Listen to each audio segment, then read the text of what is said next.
Hi, Mark. Hi, Yvonne. Okay, I hope June is treating you well so far because things are about to get a little dark here. Oh. I think I know you fairly well, and you don't strike me as a true crime junkie, but I'm going to ask you this anyway. Have you heard of Candace Montgomery? I'm sorry, who? No, I do not think I know who that is. Yeah, I didn't either until just a month ago, but let me tell you the story. So in 1980, Texas homemaker Candace Montgomery was accused of murdering Betty Gore, the wife of the man she was involved with, striking her 41 times with an axe. It's this tragic and unsettling case that was recently dramatized as a 5-night event series on Hulu, starring Melanie Lynskey as Betty and Jessica Biel as the do-it-all mom, Candy. And besides, if I leave now, I might have time to stop at Target and pick up Father's Day cards for the kids on the way back, then pick up the kids, then home to change, then go to the pool, then back home to change again before we meet Pat for dinner on the movie. Lord, you make me tired just listening to you. But look at you. You can do it all, Miss Candy. Well, Jessica undergoes quite the transformation for the series, and I'm not just talking about the cropped curly wig and retro eyeglasses.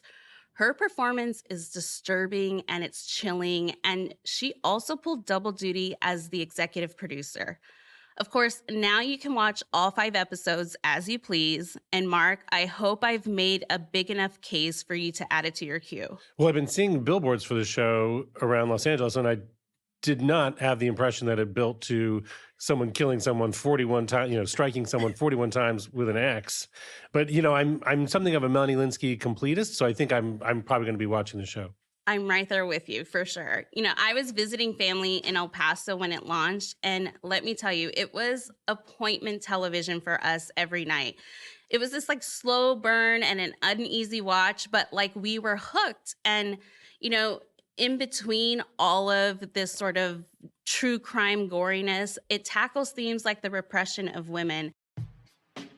Jessica joined me to talk about what it was like to adapt the gruesome case for television.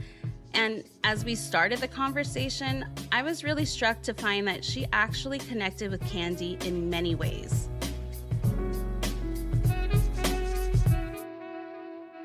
The themes in her life that were happening in the 1980s for women, to me, still felt like, well, they're still happening now as well. Mm-hmm. Still struggling for, equality across the board, still struggling for feeling okay to not be able to say, I can't do it all. I need help. I need support. Themes of guilt and shame and repressed feelings and the inability to communicate what you really need and want. It's the same. Yes, it's gotten better. Yes, we are moving in amazing directions. We are really making headway. It just felt like, wow, I connect with this woman, and this woman did this thing in 1980. I understand her rage.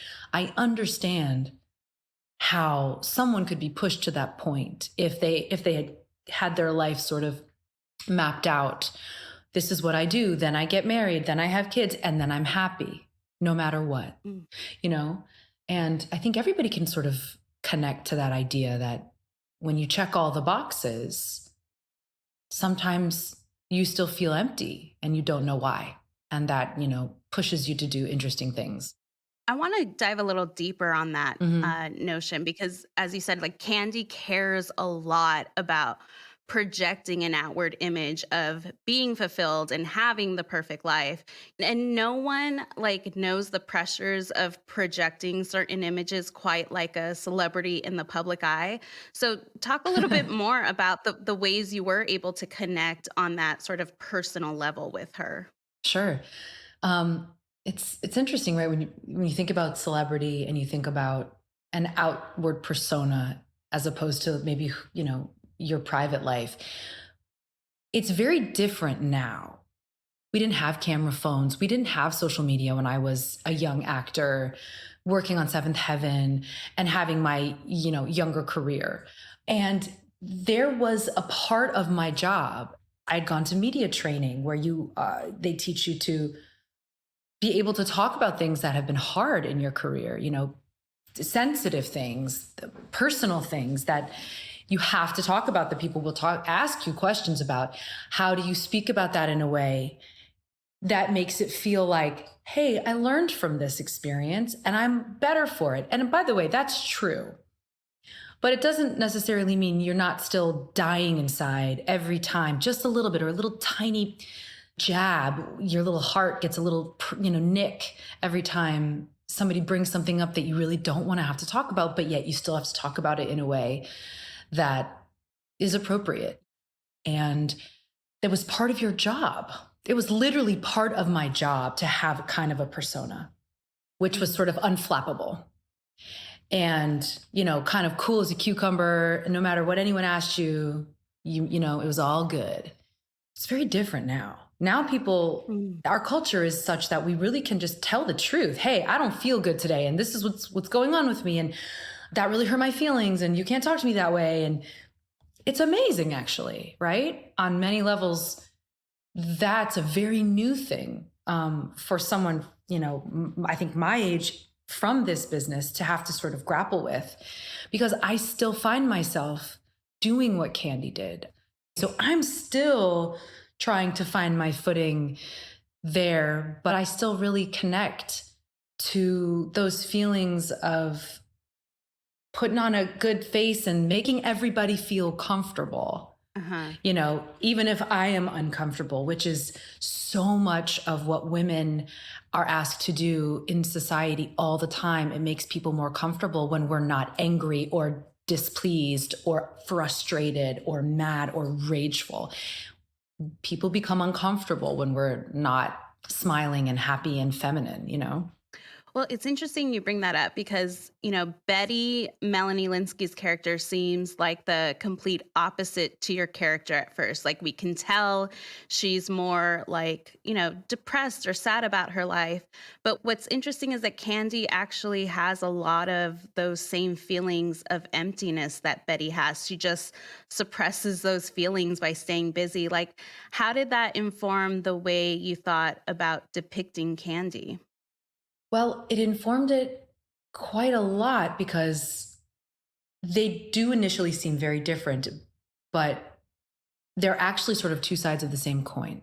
They had all the same issues of loneliness, of inability to communicate, of lack of intimacy, of boredom on some level, of regret and shame and, about choices that they've made in their lives. And this feeling of, I'm supposed to be happy, but I'm not, and I don't know what to do with that. They just approach their lives in very different ways. Betty was just more honest about it. Actually, she sort of told the truth to her husband all the time. I don't like it when you leave. I don't want to be here left alone. If there's one other person here in this house that doesn't want me to be here, I can't take it. I'm just so scared. If I'm pregnant again, there goes teaching next semester. Did you take the second pill? And the vacation is going to be ruined. Stop. Hey. She's sharing a lot of her feelings in a way that Candy was totally incapable of doing. Candy has that ability to compartmentalize and sort of dissociate from the things that are bothering her. And that's a very dangerous ability, I think. I mean, it's a gift on some level. And it's also, this is a perfect story of how it can be so dangerous and how you get pushed to one point and somebody says something to you, you become reactive and boom, you snap. But to answer your question in terms of how does it help develop the character, I just really wanted to create that sense of this like shiny veneer, this happy, sunshiny person, this person who easily moves through the world, and someone who you like, who you think is fun, I wish she was my mom, or I wish she was my wife, or she's cool. She changes the batteries in the toys. Whoa, the little things that were important to her and impressed people. Okay, she needs to be that way, and you need to really like her. So when she commits this horrifying act, you are conflicted about how you feel about it because you like her so much.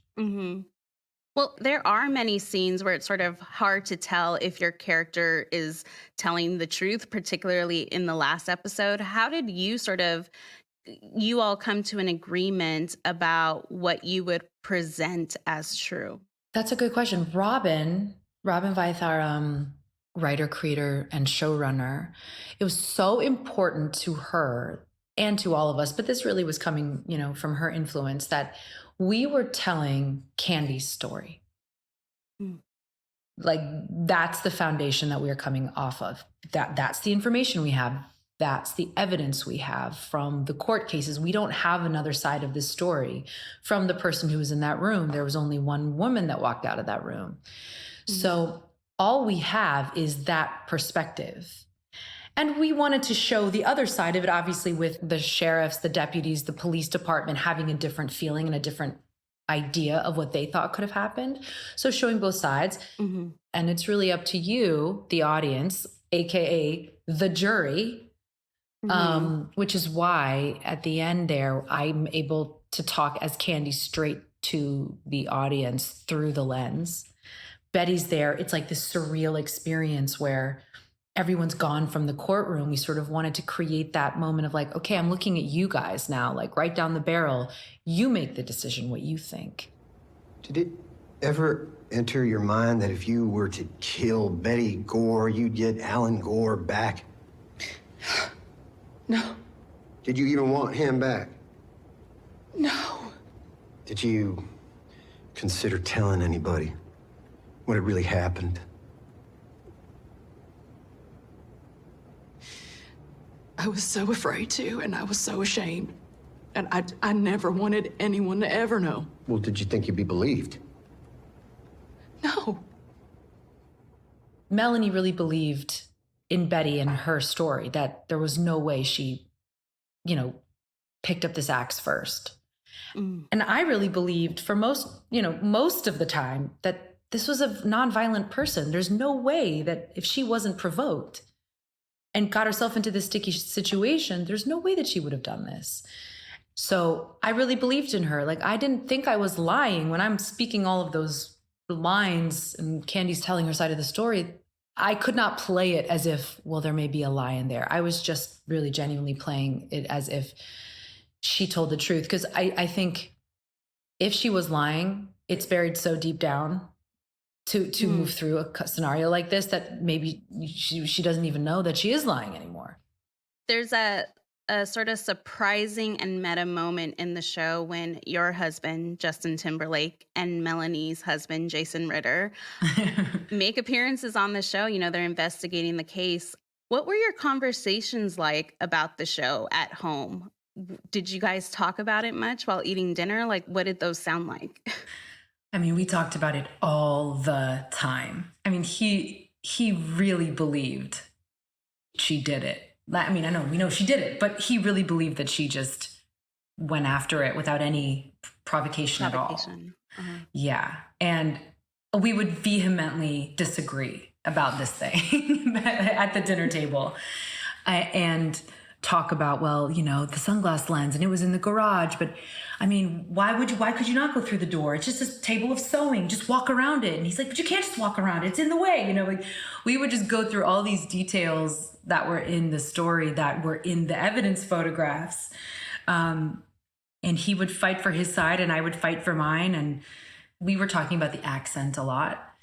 And I would, use the accent at home and he would kind of, give me feedback. It's obviously not a Tennessean accent, but it's close. And it really was such a wonderful surprise to us too when that whole thing came together. It was definitely not in the plan.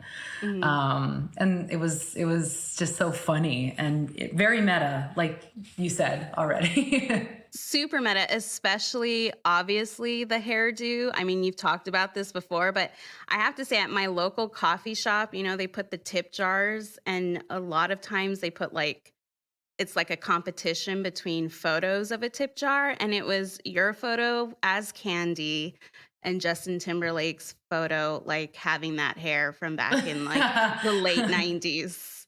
At your local coffee shop? Yes. It was That's who funny. wore it better? It was a very strange, weird thing. That's funny. That's so funny. Yes. When we feel that our life is in danger, we respond. Like if a lion came pouncing out of the bushes. Right. It's even worse for me because he also said I have been over-controlled and over-civilized. Well, who controls you? My mother. And that's the thing. There's the moment where Candy's lawyer, Don Crowder, talks about the sort of innate ability for anyone to sort of have that snap kind of moment. Do you believe that? Like, what did that sort of case illuminate for you about the human condition? Well, that's really why I love messing around with these true crime stories, because the human condition is what I'm so endlessly fascinated and curious about. Mm-hmm. I believe, I just genuinely believe that everybody is capable of anything. And we don't really know how we're going to respond, until we're sort of pressed up against the wall. Or you're protecting your family, or, your kid is in trouble, or, I just think you hear about these moms lifting cars and doing crazy things, right? So you just don't know how you're going to react. So I do feel that anyone's capable of anything. And I'm constantly curious about people who make a decision that in my mind is a strange one, or in all of our minds is like, wow, how did you get to that point? How did you get pushed? And could I be pushed to that same point? And I was screaming, "I'll get out," because I had cut my head and I was bleeding real bad. And then my mother, she shushed me. Shh. Just like that. Because she said I was upsetting everyone. What will they think about you? How did you wrap your head around the 42 times part of it? Yeah, the 41 times part of it is a hard thing. It's a hard thing to wrap around, certainly. To me, this has to be a situation where, whether she was provoked or not, this is an out-of-body kind of ability. Number one, the strength it takes to actually pick up a tool like that and use that many times is strikingly challenging. It's so heavy and hard to use. It's really a weapon of opportunity, like we say in the show. It's not something you plan to use. So I feel as if the memory, her story about her triggering moment with her mother, and that memory, sometimes I go back and forth about, how I feel about it, but I desperately want that to be true. So I can sort of, it's not justifiable, but I guess I can justify that moment of total out of body, don't even know what you're doing, and then you snap back into it, like a full dissociative reaction, where you come to and you just go, what have I done, kind of thing. I still grapple with it, but that's sort of my mushy artist brain, trying to make sense of how anyone could do that. Mm-hmm. I'm a big fan of the true crime genre, and I have conflicting feelings about that. Me too. Because, one of the ongoing criticisms of the genre is that, it forces families of victims to sort of revisit a painful past. Were you concerned about handling this material with the right sensitivity, and how did you sort of work through that? Yes, that was pretty much the first conversation I had with Robin and Nick, the writer, co-showrunner, and Hulu. How do you guys want to do this? This is really sensitive stuff. This is a situation that affected and changed two families' lives and upended an entire community. And it's still having ripple effects. Now this show's happening. There's another show that's happening, as we all know, that's based on this story too. So it's really sensitive, for sure. I feel that we've done a very good job of not making fun or just creating caricatures of these people, or making it seem like some, glorified experience. The point was to really feel the mundanity of these lives and how, wow, we can really understand how hard it must have been, for these women at this time, and how stifling their lives might have been, without the tools to find and seek help, or really be diagnosed in the right way. On some level, you just have to sort of close your eyes and dive in after you get the reassurance from your collaborators and your creative partners that everyone is thinking about this and really does want to be delicate about it. And then you just have to go and, do your creative work and just cross your fingers that it does turn out well, and that everyone feels that their side of the story was justly told, I guess. So Candy is 72 now, and she reportedly works as a mental health counselor. Do you know if she's seen the show yet? No, we never had any contact with her while we were shooting, when we were prepping, posting, and now that it's out, nothing. That's not surprising. We were told early on by her longtime lawyer, or Robert Udishin, who used to be her lawyer, who I think has stayed friendly with her, that she just doesn't have a public life anymore. And, she moved on from this time in her life, and she's uninterested in going back, which I totally understand and respect. But I have no idea if she's actually seen it or not. More with Jessica Biel after the break. If you're enjoying this interview and want to keep up with future episodes, make sure to follow us wherever you get your podcasts. And while you're there, leave us a rating and review. We'll be right back.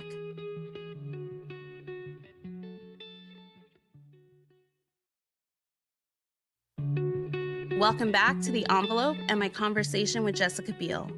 While Candy may seem like an extreme departure from her early roles, like Mary Camden in Seventh Heaven, it's actually not the first time that Jessica's played a triple character. In the drama The Sinner, Jessica's character commits a gruesome murder early on in the season in a fit of passion. No, I don't know him.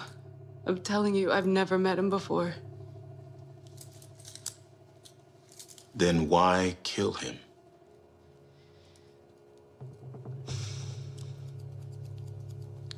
Because they were playing that music and they kept turning it up. Jessica, I have to say, I can't really wrap my head around getting into that kind of emotional space of someone like Candy, but you've done it a couple of times. Talk to me about occupying that kind of state of mind. And do you feel drawn to these roles, or do they sort of find you? Honestly, I ask myself this question. I'm like, what is wrong with you? Seriously, what's wrong with you? Why are you doing this again? Why do you feel the need to do this again? I am drawn to these women, these antiheroes, these unreliable narrators. Honestly, I think it's so interesting, the gray areas and the complexities of trying to portray and bring you, the audience, a character who you weirdly like and you're behind, and then pulling the rug from beneath your feet and showing you like the underbelly, the real flawed human being behind the facade or whatever it is. I find that to be a great creative challenge and a great risk, and to transform, physically and emotionally, to try to occupy that headspace, like you said. I just find it really hard and really fun. And I'm using the word fun in a very, just in a creative way to, it's like you're flexing your muscles, you're like, opening up your wings and going like, let's see what I can do. Let me see, can I do this? And often when I'm looking at these different interesting roles, like these women that have these savage moments of violence, I'm terrified about it. I look at, I don't know how to do this. I don't know if I can do this. Well, I guess I should try to do this. It's like, that's kind of the mantra that's going through my head. I just want to be challenged. And these are challenging roles to step into. Well, and I imagine that playing the killer maybe seemed like a sort of challenge out of reach when you first started your career, because it's quite the departure from your breakout role on Seventh Heaven, this WB show about a Christian family. I mean, you were 14 when that show debuted in 1996. Can we sort of go back in time? Like, what was it like growing up, in front of the camera in the late 90s, early aughts, especially a WB camera? It was something for sure. I had such a good time working on that show. Our cast was wonderful. Our crew was lovely.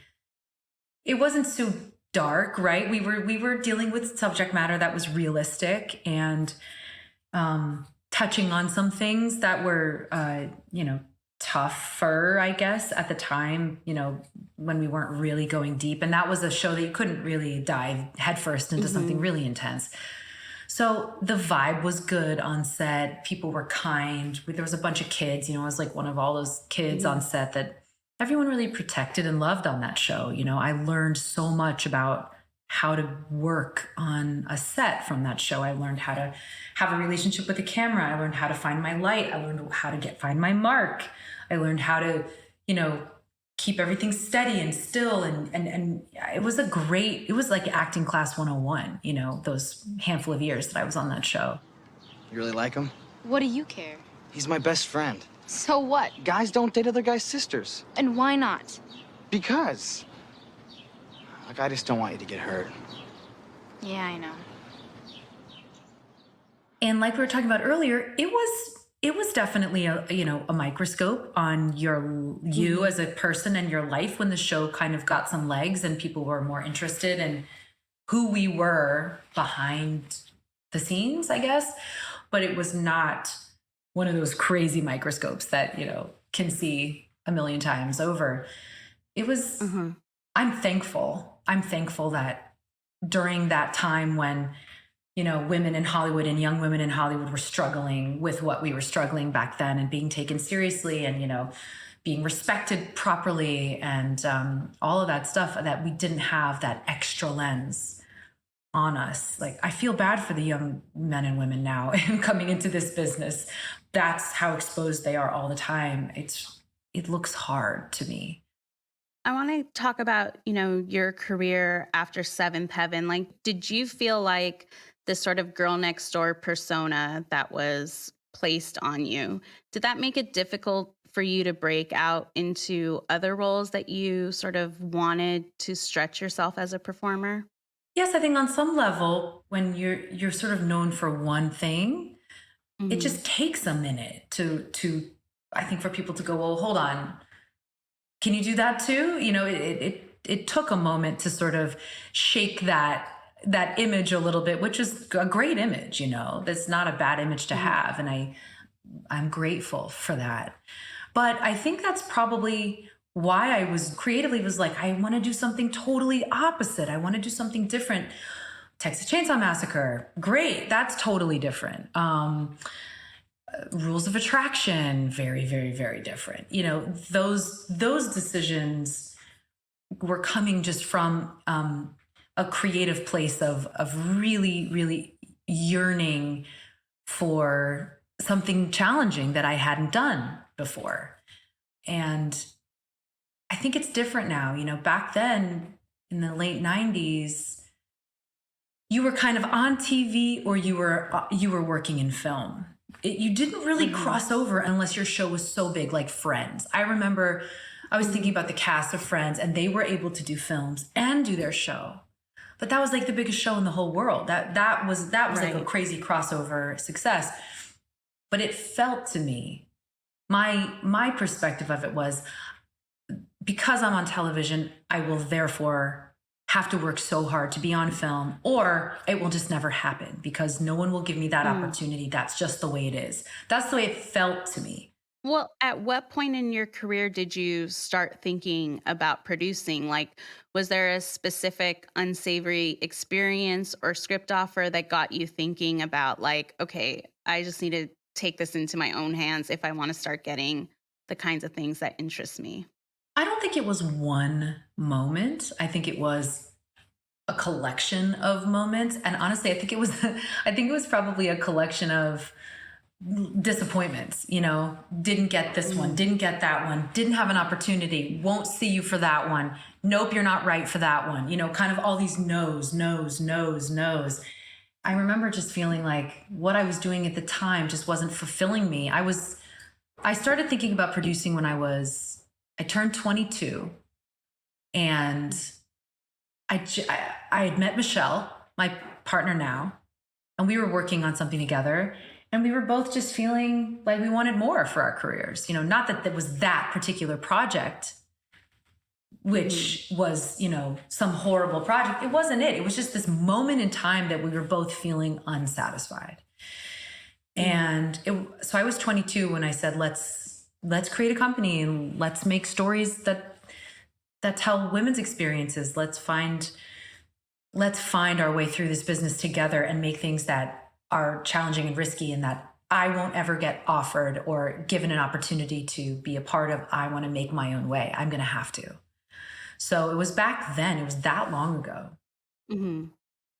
I know we all try to live with no regrets, but there are times when I look at, like when talking to younger people, it sort of puts it in perspective for you of like, oh, if I were to do it all over, I might have made this move then or did this move at this point. Like if a young actor were to sort of ask for advice about how to build a career or navigate Hollywood now, like what do you think you would tell them?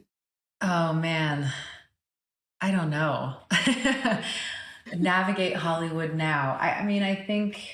Or are there choices you would have made differently or at a different point in your career? Honestly, I didn't really feel like I had any power in my younger career to make different choices. You know, it was a different world back then, and it sort of felt like you were really leaning on your managers and your agents, and you were just kind of waiting by the phone in hopes of an audition would pop up and you could have an opportunity for something. I know that's different now. So the one regret I have, it's not even career related. It's actually life related. I wish I had finished my college degree. I wish I had finished my school with my friends in my class at the time.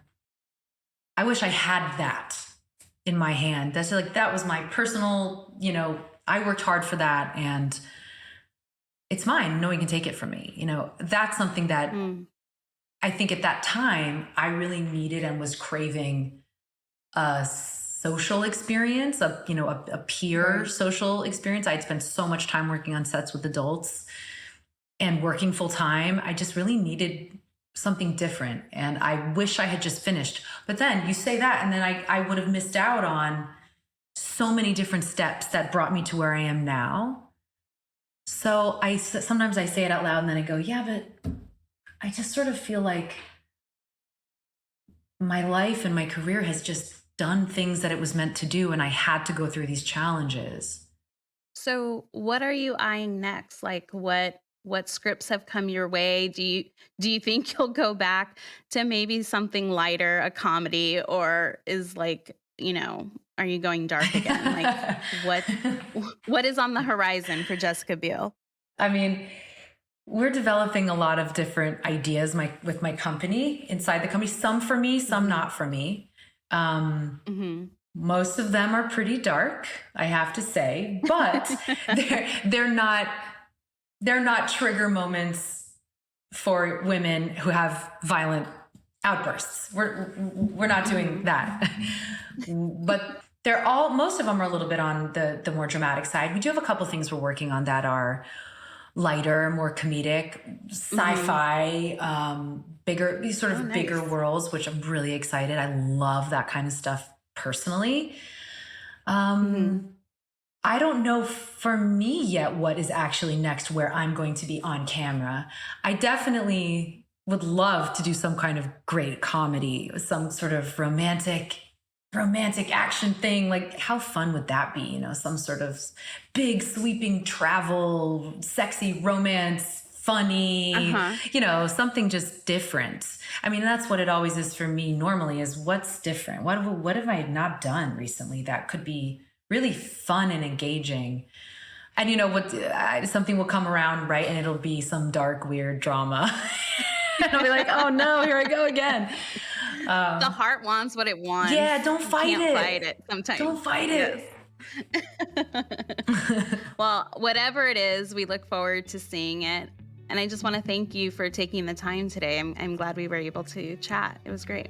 Me too. It was really a nice conversation. You asked a lot of interesting questions, so I appreciate the talk. Thank you.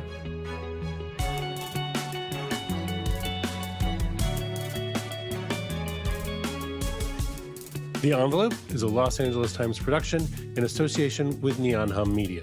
It's produced by Hannah Harris Green and Navani Otero and edited by Hiba El-Arbani and Lauren Rapp. Sound design and mixing by Scott Somerville. Neon Hum's production manager is Samantha Allison. Their executive producer is Shara Morris. Special thanks to Matt Brennan, Jasmine Aguilera, Shawnee Hilton, Elena Howe, Kayla Bell, Patricia Gardner, Dylan Harris, Brandon Sides, Sophie Chapp, Amy Wong, Alex Higgins, and Chris Price.